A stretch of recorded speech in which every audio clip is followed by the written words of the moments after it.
Oh, what a beautiful day. Check this out, fam. Beautiful winter day, 70 degrees out here in the Arizona desert. I am out here on the Honda CRF300L Rally. Figured it was a good time with what I have on it already to do a walk around. I did get a couple of questions and requests for more information on what is on it already. Plus, I know that a lot of you guys were asking about the Reckless 40. I have the new Reckless 40 here from Moscow Moto. And we're going to do a separate video on that. But today I wanted to do just a real quick walk around, first impressions of everything that I got on here. So let's start from the front on back, okay? You can see here I got a Supermoto fender from Chirby's. I changed the front up because I wanted just a little bit shorter look. I'm still not sure if I'm going to keep that on there. Maybe, you know, I might change it if I start getting debris and water and whatnot float up above it. On those kinds of trips that are wet, to be honest, I really don't plan on encountering any of that. You guys can see here, the desert is pretty dry, and I would probably be planning around that. So for now, I got the little one on there to change up the front a little bit. And then if you move down, you can see here I have the Dunlop D606s. These have been very interesting. I had a couple of issues already with some wobble. Make sure you go check out that video. I think it's called Steering Issues, and it was only a couple weeks back, so you should be able to see that. These things are really great off-road, man.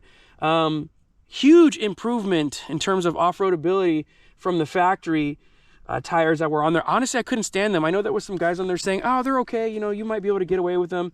Maybe it's just me. I don't really like the 50-50 segment. I know that's a little of what you're trying to accomplish with this bike, but I mean, look at where I'm at, right? This area is low-lying desert. I have a ton of wash, a ton of sand. I can, you know, climb in elevation, get to some rocky areas, and you know, just those 50-50 tires were not very good for what I'm trying to accomplish here. So the Dunlop D606 front, I kind of have mixed feelings about it. I do have a couple of 100 miles on them now. In the spirit of full transparency, I actually have another set of different tires because I am trying to dial this thing and find exactly what I like. I know I've only got a couple hundred on them, but I'm kind of already there to where I can see the major difference between these and the factory. If you're looking for more of, I think it's a 90-10 tire, maybe an 80-20. I think it's a 90% off-road tire. It's really good, you guys. On the road though, at speed, it kind of gives me just a little bit of a wobble, but now I've actually, you know, found some issues with the steering. Go back, check that video out. So we'll just leave it at that. I really like them for off-road use. Check them out. Or what I was even thinking of, and we'll talk about this more in the rear, is keeping the Dunlop D606 and changing the front to something else just to kind of suit my needs. It's difficult when you think about what we're asking these tires to do on this kind of a platform, right? I want them to be perfect on road and perfect off road and drive straight and true, and I'll be able to, you know, hit angles and lean in them. That tire doesn't exist. So I think right now what I'm seeing is just because I'm at the higher end of the off-road scale, being that it's a 90% off-roader, that it just gives me a little bit of an issue on the highway, which is just kind of a first impression. I don't have thousands of miles to tell you that. But all this is factory. I have ordered some different signals up here from Yoshimura. Those have not come in yet. Those are on back order. And then here's my helmet. Let me pull this off here. It is an Arai helmet, if you guys know anything about that. I don't remember the name. I'll put it here on the bottom off the top of my head. I have a Pack Talk black unit on the side of it with the upgraded JBL speakers. This thing is really great because I don't blow my ears out anymore when I'm driving, you know, just for an extended amount of time. I have my Sirius XM radio in my ears with that, And then if I need to speak with somebody else, you know, it'll do that on the intercom. So I really like that in terms of communications. Full mask up front. I got the tinted one on it now, and yeah, I think that's it for helmet. So I really like this thing. It's got a lot of adjustability built into it, so that's what I'm running for now. I like the full face mask so far. On the handlebars here, you can see, I hope I don't knock this thing over. On the handlebars, you can see I have the Achirby's hand guards, and I have the Pro Taper Henry Reed bars with a riser from Pro Taper. I really like that because it did change the geometry of it.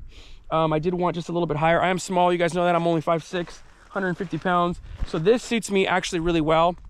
And we'll talk about the seat later because that also comes into play with the way that I sit on it. But for now, Pro Taper bars are excellent. Pro Taper grips, Achirby's, I think that's the way you say that, right?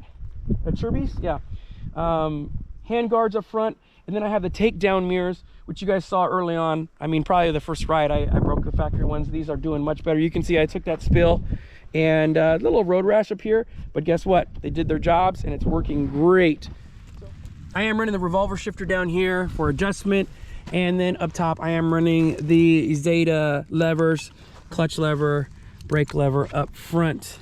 If we stick to the top part here on my tower, we got the factory heads-up display, and then I have a Garmin Zumo XT. This is a new addition because what I was running previously was my phone up here, and if you guys have been following me on my other sources where I do still use my phone, it's all messed up. It's got like this weird clicking noise in the back, and I read, you know, enough to know that if you hard mount them here, you could potentially run into issues. So lo and behold, I did exactly what I read was going to happen, and that's I messed up that camera, and the gyros make noise now, right?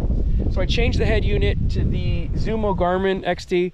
Again, everything is still relatively new, so it does great. I mean, I've only really, you know, putted around with it in the city. Excellent. I charge it right now. I haven't hardwired it because I'm still trying to figure out how I want to do power. And with that being said, right here I have an SRC 12-volt source that's got 2 USBs in it. Right now I have a wire that runs into my Pico bag to power my iPhone, and that's how I run it now. This bag is supposed to mitigate that vibration that's going to jack up your phone. So on the top of it right here, you can see it's got a slot there that I slide my phone in. Right now I have my phone out because I'm using it to control the camera at the same time.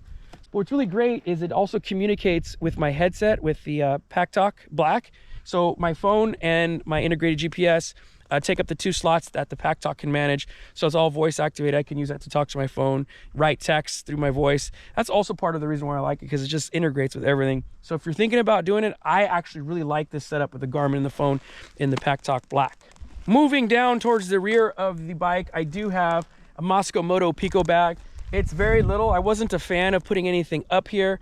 But now as I'm riding it and using it, you know, I have a hemorrhaging kit up here. I have a light, I have a cat tourniquet up here up front, and it's just not enough room. I mean, right now it's fitting in there and it's fine, but there's other couple of things that I have purchased to kind of mitigate that. But I also want to have med on my body rather than here, because what's probably going to happen is if I get into an accident or I fall, I'm going to be separated from my bike, and if it's here I can't easily get into it. So I want that on my body. I'm going to change that. So I have the full exhaust, the RS4 chambering from Yoshimura. You can see it's got some road rash, well, trail rash on it, because you know me, I've already taken some spills, but I love it. It actually does give me a little bit more, you know, horsepower to the touch when I'm feeling, you know, getting in the throttle. Love the sound of it, and then it's got, you know, legendary Yoshimura history behind it.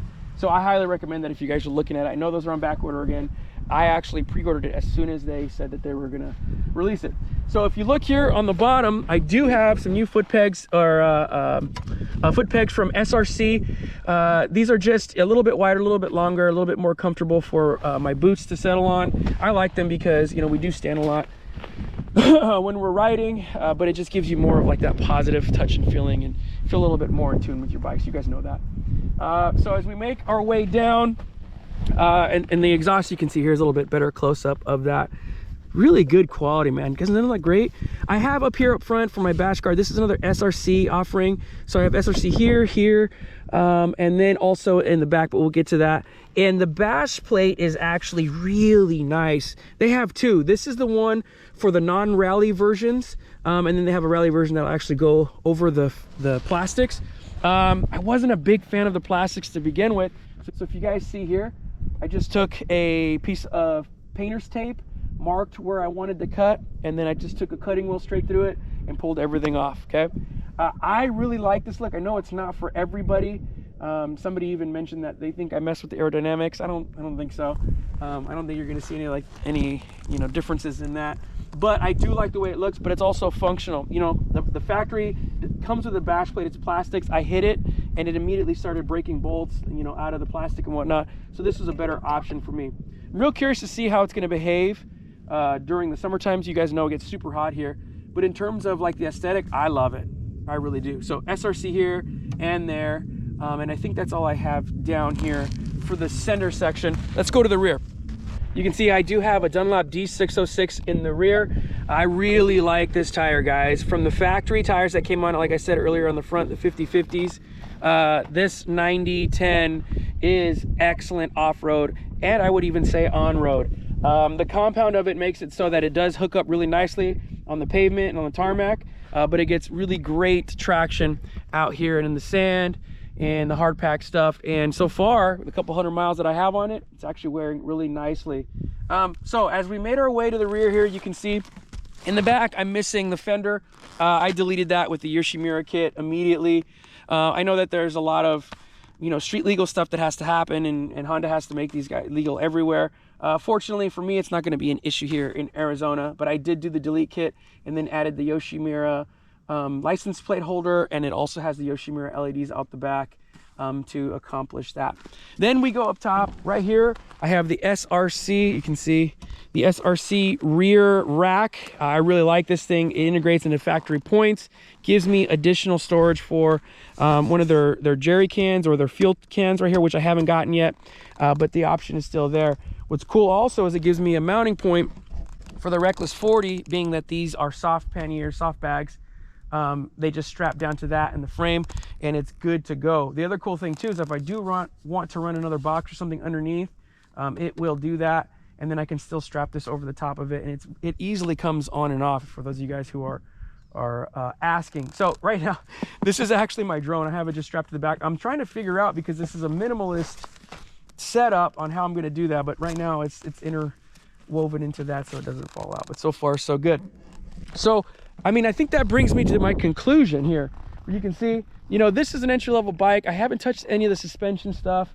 I did order a new seat from Seat Concepts, and they're like, man, we're probably 8 months out from your order. So I don't know what's going on with that. I did get a lower one because you guys know I keep saying I'm short. Hopefully that'll give me just a little bit more better, or give me a better riding position than what I currently have. I'm able to manage it. The weight is fine. The suspension, I don't know what I want to do with the suspension. It's not the greatest. It's not the worst. What I'm trying to figure out is if it's going to be worth it to do an entry-level bike, or to do an upgraded suspension on an entry-level bike like this.